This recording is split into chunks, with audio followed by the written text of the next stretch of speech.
We are live now. Sounds good.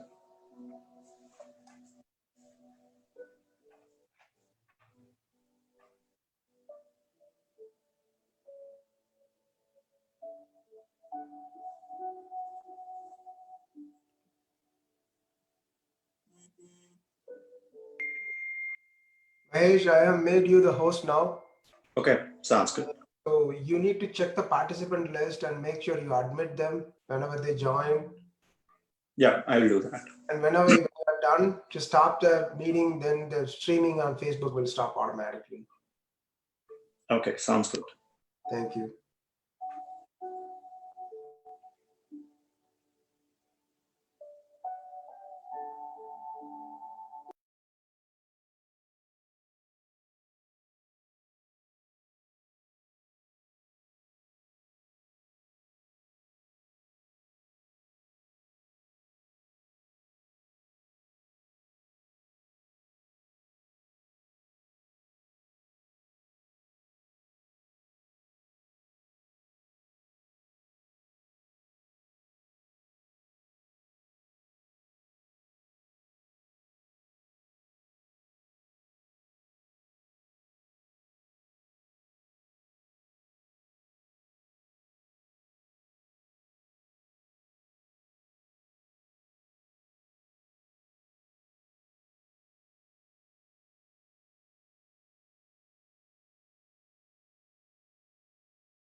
I can't hear anything.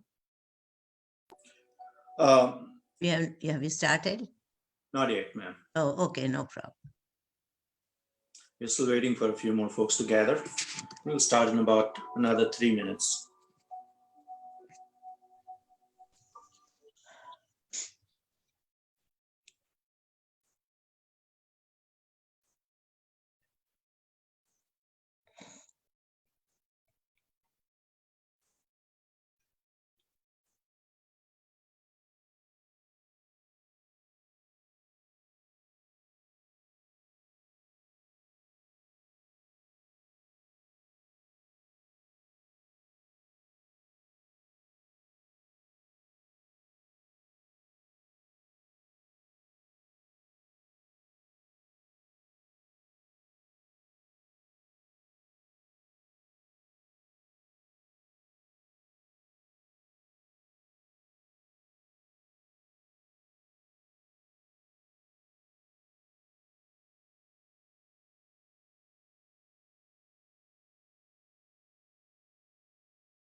Good morning. I think it's 9:05, so we'll go ahead and get started. Thank you for all that have joined us through Zoom, as well as participants that are on Facebook Live. Have a very good morning. My name is Mahesh Subramanian. I offered the class last week as well. So first off, I'd like to thank the Bridgewater Temple for letting us organize this meditation session, which is, I would say, it's an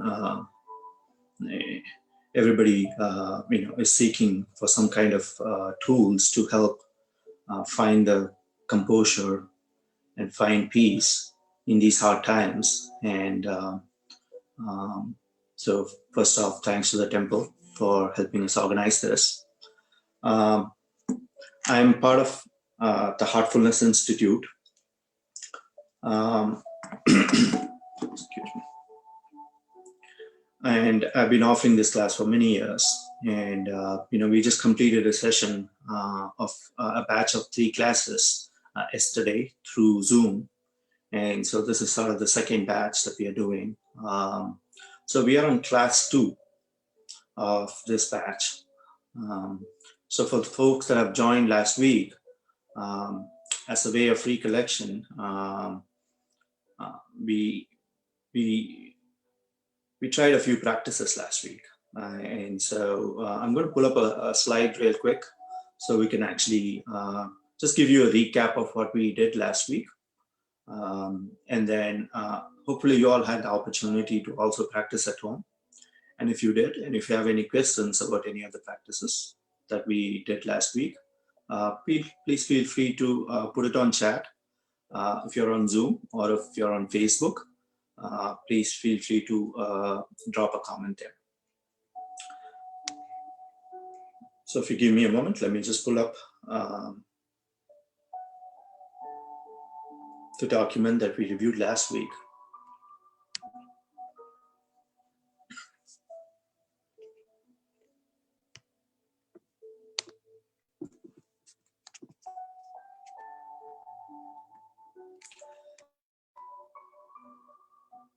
So last week we actually covered relaxation and meditation.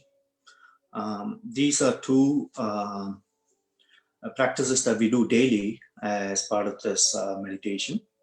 And relaxation is the process where you physically scan the body to relieve any tension that we have in any part of the body. And it actually helps us stay balanced, even in stressful situations. And so the idea of relaxation is to draw the healing energy from Mother Earth, from the bottom of our feet, and use that energy to heal ourselves, heal our body, heal all the muscles in our body, all the parts in our body, and work ourselves progressively from the bottom of the feet all the way to the top of our head, slowly relaxing every part of the body. And once we relax the body, we then use the energy to actually relax our mind. And once we relax the mind, we bring the focus back to our hearts to meditate on the heart. So this process of relaxation is a precursor to meditation, where you are actually preparing yourselves by mentally training the mind to focus on helping heal itself first, prior to it being ready for meditation. So that was the first technique we learned last week. That technique of relaxation can be used at any given point during the day. Whenever we feel stressed out, we can use that technique. We just sit quietly and naturally observe our body and draw energy from Mother Earth to actually heal ourselves. So once we are relaxed, then our mind and our body are prepared to do meditation. So what is meditation? Meditation is about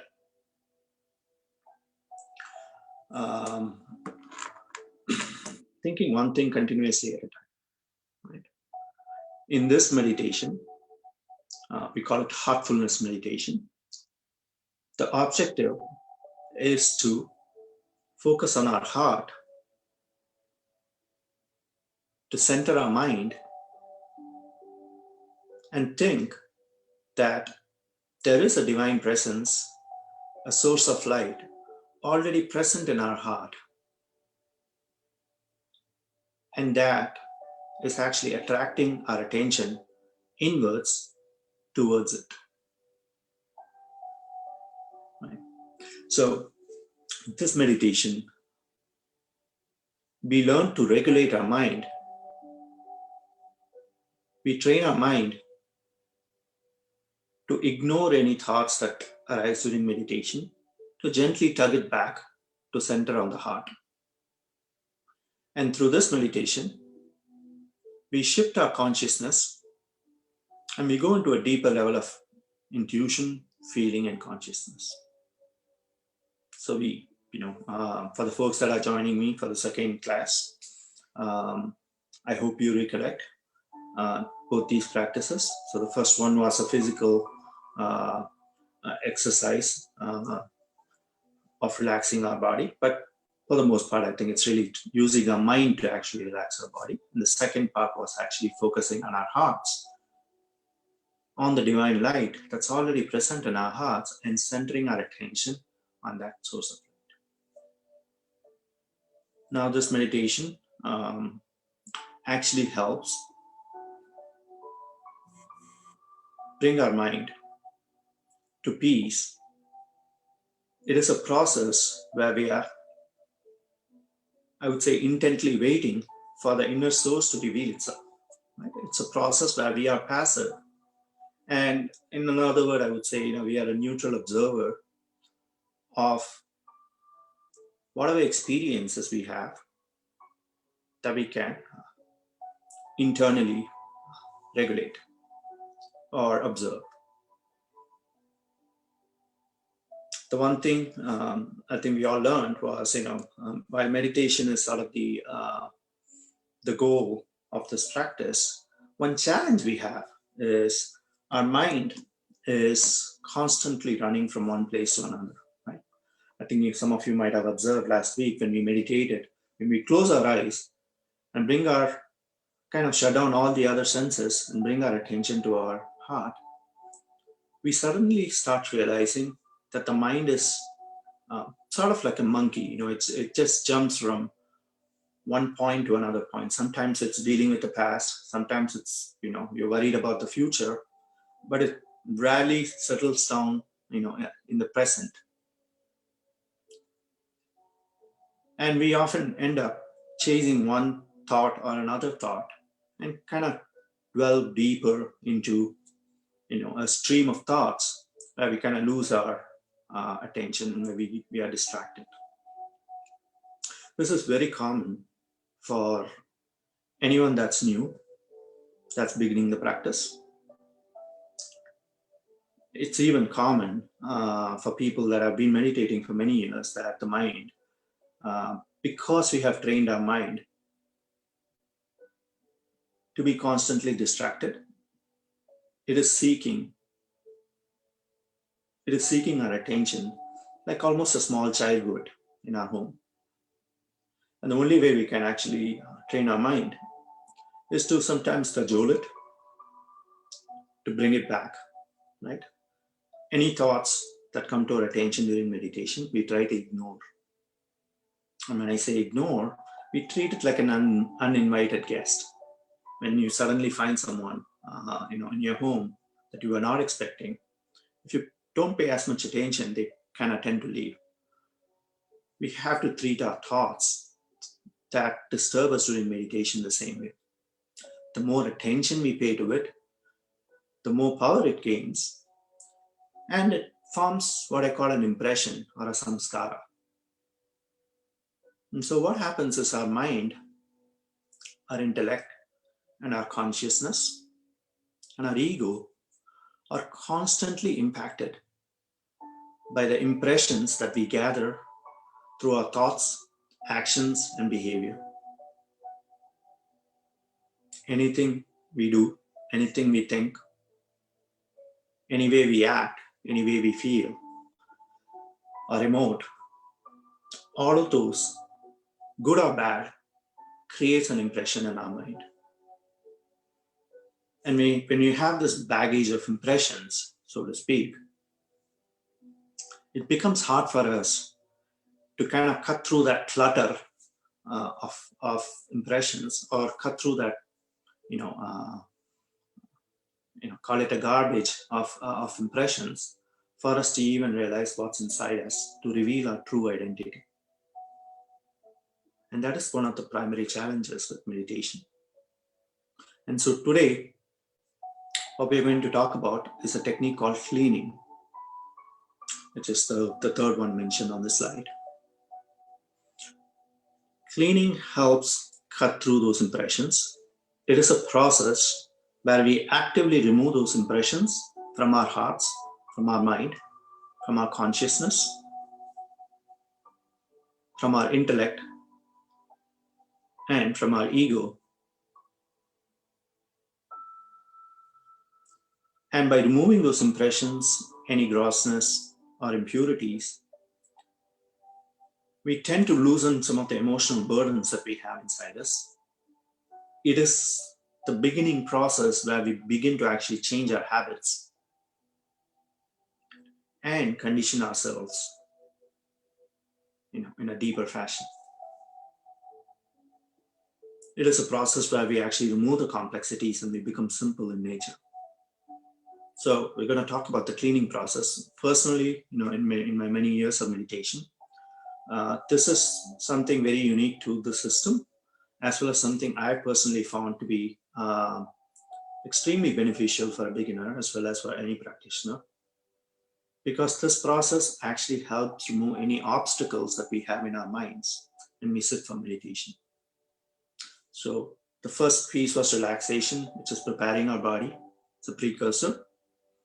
Meditation, it's recommended that we do meditation when you begin the day, ideally before sunrise, but anytime during the day, preferably in the morning. And then you begin the day with regulating your mind. You go through your day's work, whatever it is that we do for our occupation. And then when you complete the day's work, you come back home. We naturally would have gathered a lot of impressions through the day's work, either through our interactions with our colleagues or through our own actions and behaviors and our emotions. And when we come back home, we do this cleaning process for about 20-30 minutes and remove those impressions that we gathered through the day. It's sort of similar to keeping our house clean, so to speak, right? We also keep our body clean. I think there's a lot of emphasis on the physical aspects of cleaning the body, but we rarely take any time to clean our mind. We don't clean the internals, so to speak, right? We even detox our body sometimes, but not the mind. So this practice is so useful in actually helping us stay clean from a mind standpoint, right? So let me, without further ado, let me just walk you through what cleaning is. And then today, we're going to practice both cleaning for a few minutes, as well as meditation towards the end, right? So we'll do both practices today. And for the duration of the session, some common etiquettes, you may already know this. Please find a quiet place where you're not going to be disturbed. Make sure you turn off any devices that you're not using outside the session. Put out notifications, keep them off. And find a place, a comfortable seat where you can actually, sit for another 1 hour, let's say, right? The key is your body should not disturb the activity. So it's okay if you are sitting in a chair. I myself am sitting in a chair. It's okay to, put your feet down. It's also okay to sit on the floor in a Padmasana posture. And ideally, I think we keep our back straight so the energy flows all the way through the back. And we try to stay erect. It's okay to use back support. So please find a place that you find comfortable. So let me take a few minutes to talk about cleaning and how we do it.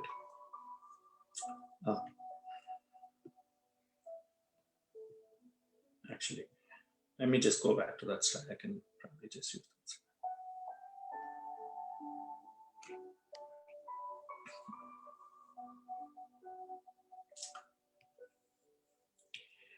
And for folks on Facebook, the website I'm referring to, it's called heartfulness.org.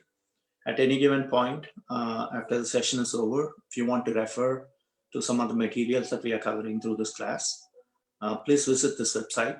You will be able to both listen to audio as well as watch video of some of these practices, as well as you'll have a lot of other resources that you can tap into as well. So I'm going to just quickly go through the cleaning process and what that is.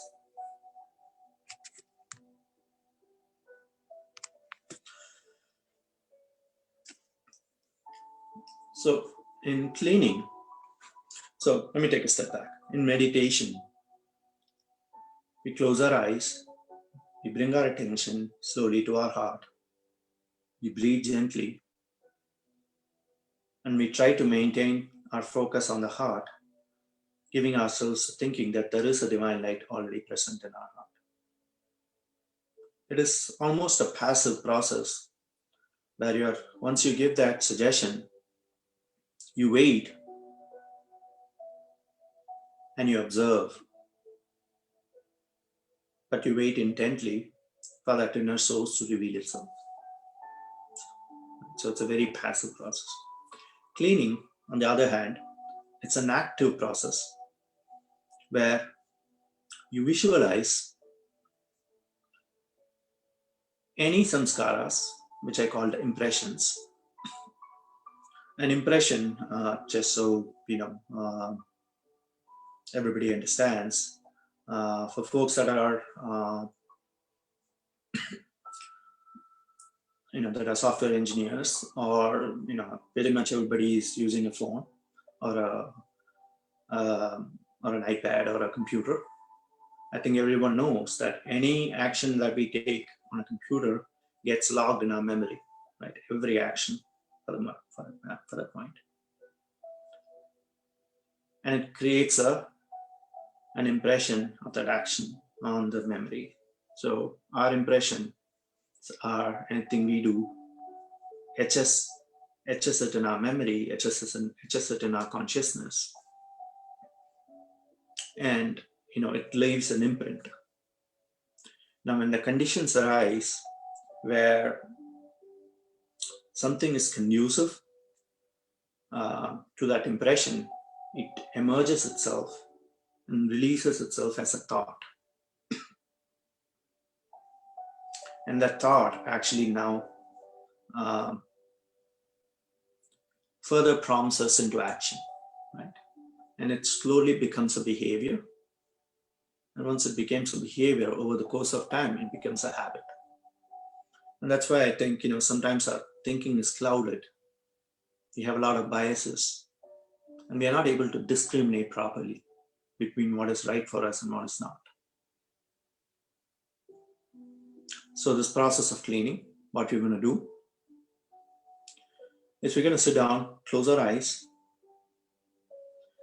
and visualize that any impressions that I've accumulated in my mind, in my body, in my hearts. Any impressions, any grossness, any complexities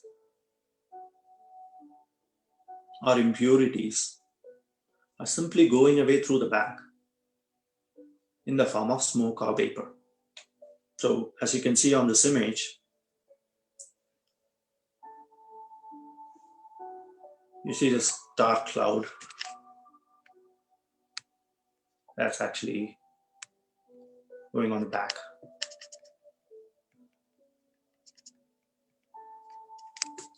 We visualize that through our back, all the way from the top of our head to the tip of our tailbone, any impressions we have is simply being released through the back in the form of smoke or vapor. And we actively do this process. Think of yourself like we are, let's say, I think for the folks that have sat in a spa, we are actually sitting in a spa and kind of moving those, the thoughts, and it's actually going away through the back in the form of smoke or vapor, or you standing underneath a shower and letting everything go. Right? Now, as you remove these impressions through the back, in the form of smoke or vapor, it actually creates a vacuum because you've now removed that imprint. And so we do this process for about 15-20 minutes. And towards the end of that practice, we visualize that we are now attracting a divine grace through the front. And it is actually, the divine light is now actually filling our hearts. And it's actually filling our mind. Right? So we remove all the impressions and impurities through the back, all the way from the top of the head to your tailbone. And in the vacuum that's created, we are filling it up with divine grace. It's like, boiling milk. If you don't clean the vessel to boil milk, we know it turns bad quickly. It's the same thing. For us to actually attract divine grace, even when we go to the temple for that matter, we need to be in a state where we can actually literally absorb that light inside us. Like even in the temple, people do aradhana, right? And they show Deepam, right? And one of the reasons why they show that is obviously the divine grace is radiated as light through that Deepam, right? But for us to even attract it and to help absorb it, we need to clean our hearts and keep it somewhat empty so we can actually retain some of that. Now, once we receive the divine grace, it can help transform us. It can help change us from within. Right? So the first part is us actively visualizing things going away through the back. We do it for about 15-20 minutes. And then towards the end, we now visualize that we are attracting divine grace through the front. We do it for another 5-10 minutes, and then we complete the cleaning session. What we will observe is as complexities are removed, you will feel simple. As impurities are removed and grossness is removed, we will feel clean and pure. And as impressions are removed, we will feel a lot lighter. The faculties of the soul, meaning buddhi, ahankar, chit and manas, intellect, ego, consciousness, and mind are all now clean. Once we have that clean heart, Then when we sit for meditation, we can now absorb these grace that we have received and help transform ourselves further. Okay, so that's the reason why I think, cleaning is very important. I mean, we do a lot of cleaning. I mean, even in our, I would say in the Hindu religion, I think, we have things like bogi, which is really an example of us burning all the past. Right? But bogi is only celebrated once a year. Here we do a daily bogi, right? We don't accumulate all that and then clear for 1 year. We do it daily because we know we tend to, sweep things under the rug. Over the course of time, we accumulate things that are very hard to clean. Okay, so I think I've given enough explanation as to why cleaning is important. We can talk more about cleaning later as we have questions. So why don't we jump right into cleaning? We'll do it for about 15 minutes or 20 minutes. And then to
cycle of daily practice where we are regulating our mind from the beginning of the day to the end of the day, and even during our sleep. So more to come on that next week. Again, the reference material for all the things that we've covered is on that web link, www.heartfulness.org.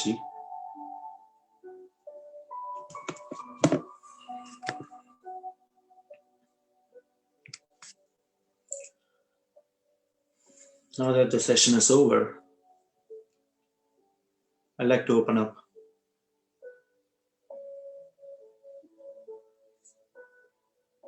the forum for any discussions, questions, observations. Please feel free to share any questions, thoughts, or observations you have. If you're on Zoom, you can chat it with me.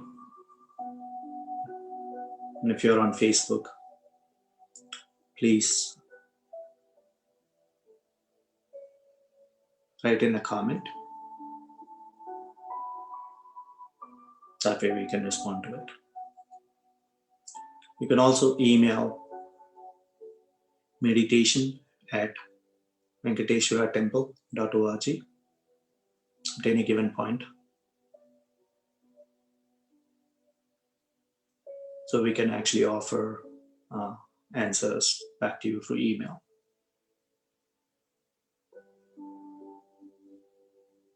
But the key point is, you've learned these practices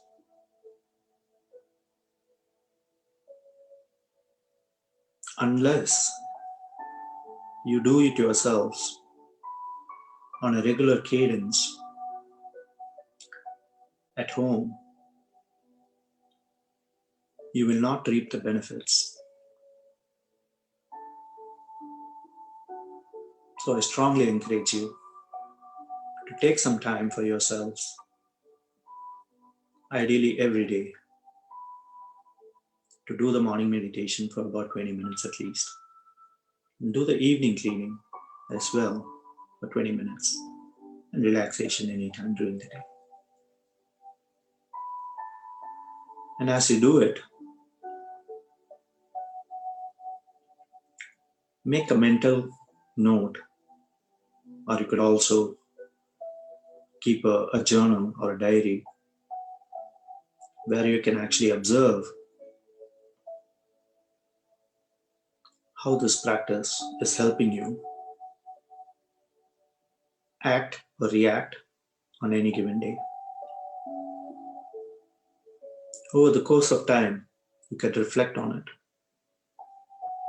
And what would be interesting to see is, it is not only a transformation that you observe, it becomes perceptive enough over the course of time that even the folks that are around you can see a shift or a change in your actions and behavior.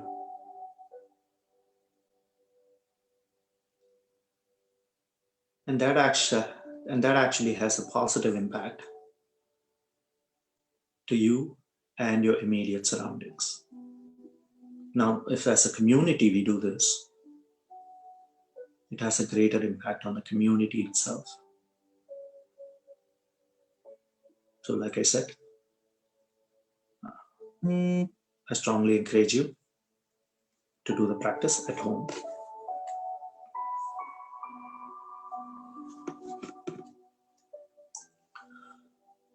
So at this point, I would like to answer any questions.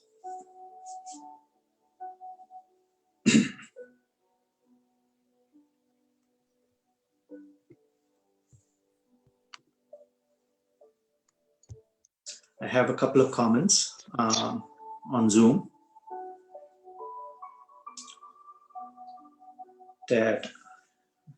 and my personal message. that folks have said that they found the cleaning practice was very helpful and it made a difference today. So I'm glad to know that.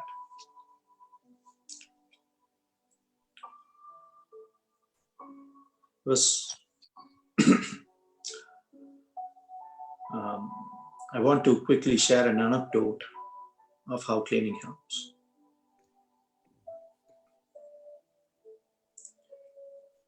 You know, we've been offering this class for a couple of years now at the temple. There was this one instance where a practitioner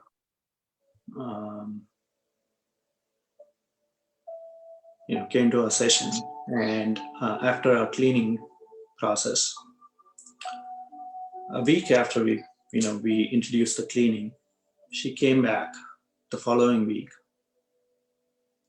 and basically told us that, prior to that week, she had a lot of issues at work with a coworker, and she wasn't sure how to handle it. Apparently, this coworker was being very negative with her, and it was creating a challenging situation.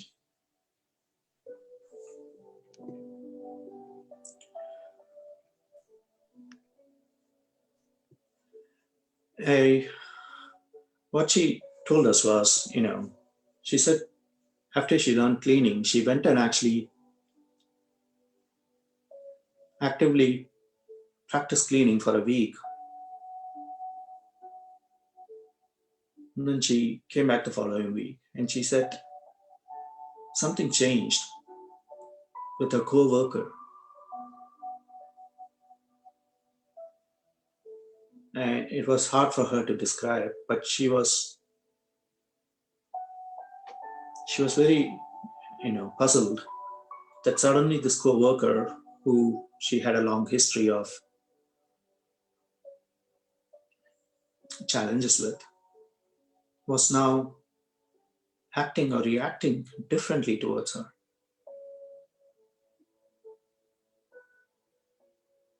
And I think what I observed was, when you do the cleaning, it removes any bias that you have towards anyone else. It removes any impressions you have towards anyone else. Now suddenly, you start reacting to a certain situation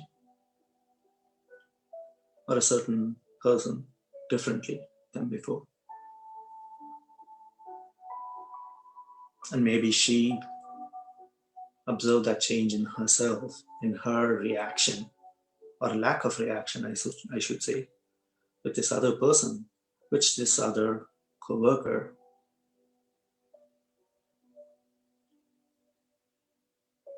picked up on.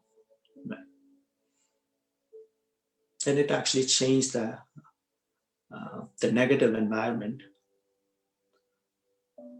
the negative energy that was between them. And once that negativity was gone, suddenly, I think both of them felt at ease. It was interesting because, I've never seen something like this happen like within a week of practice. But that kind of speaks to the efficacy of, the simple practice of cleaning actually can help remove any bias, any impressions. It actually helps regulate how we emote, how we feel, because there isn't a preconceived idea that's distorting our vision, that's distorting our discrimination. Even habits, for that matter, can be changed. I know, one of my, Venkat, who's one of our fellow trainer, he used to say there was a practitioner who quit smoking after they started meditation. After they began practicing cleaning. The reason is, habits Habits die hard, as they say.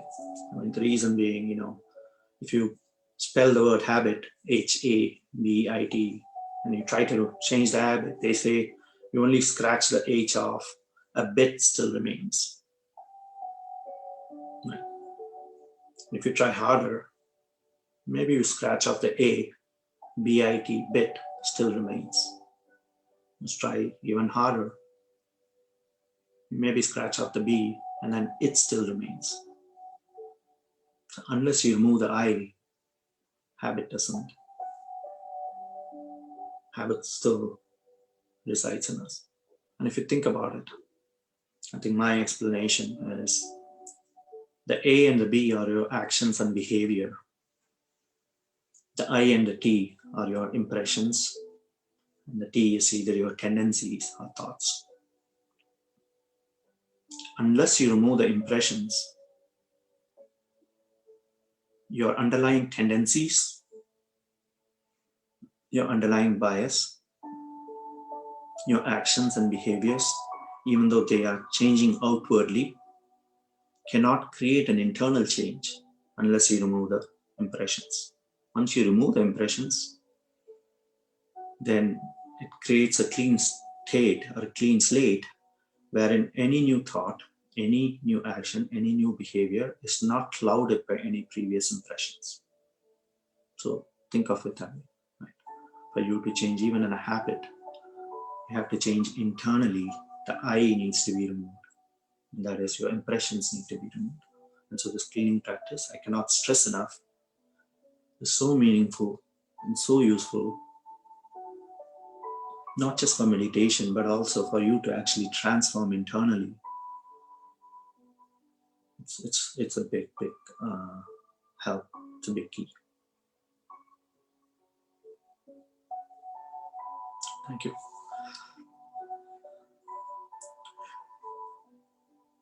Unless you have any final questions, I'm going to end this session this week.